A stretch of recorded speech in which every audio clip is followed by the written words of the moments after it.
गरीब किसान की कहानी। एक गांव में एक गरीब किसान रहता था। वो बहुत ही ईमानदार और मेहनती आदमी था। वो अपने छोटे से खेत में काम करता और बहुत ही खुश रहता था। पूरे गांव में किसान की ईमानदारी के बहुत ही चर्चे थे।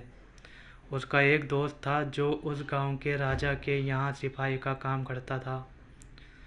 वो किसान के घर रोज़ मिलने जाता था।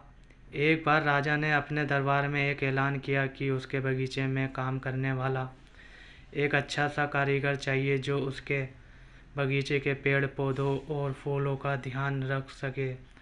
राजा का यह ऐलान सुनकर किसान के दोस्त सिपाही ने सोचा कि यही मौका है कि किसान से मित्रता निभाने की। मैं उसे यहाँ बगीचे में काम पर लगवा दूंगा।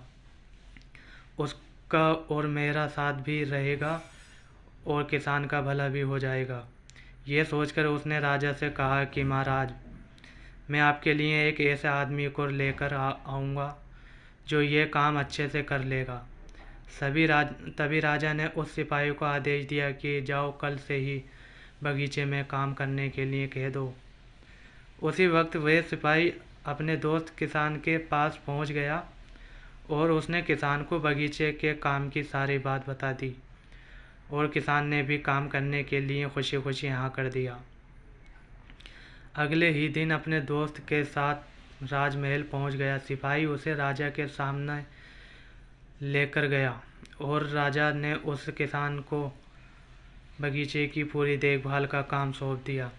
राजा ने कहा, तुम अगर पूरी ईमानदारी के साथ काम करोगे तो मैं तुम्हें सोने की मुद्राएं हर महीने दूंगा।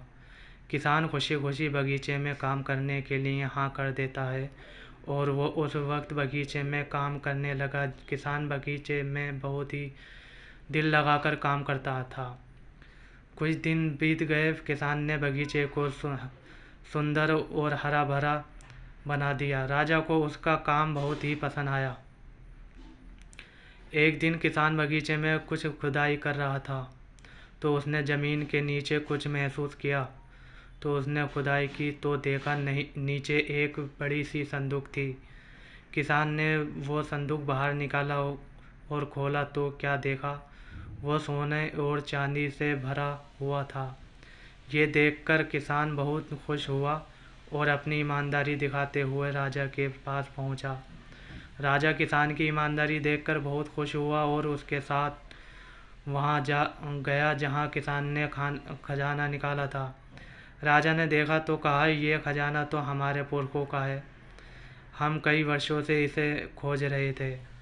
खजाना देख राजा बहुत ही खुश हो जाता है। राजा अगले दिन किसान को पूछता है, तुम्हें क्या इनाम चाहिए? किसान बोला, मालिक, मुझे कुछ नहीं चाहिए, मेरे पास जो भी है मैं उसी में खुश हूँ। राजा उसकी इतनी बात सुनकर और भी खुश हो गया और उसने किसान को अपना मंत्री बनाने का फैसला किया। किसान ने राजा की बात मान ली और मंत्री बन गया।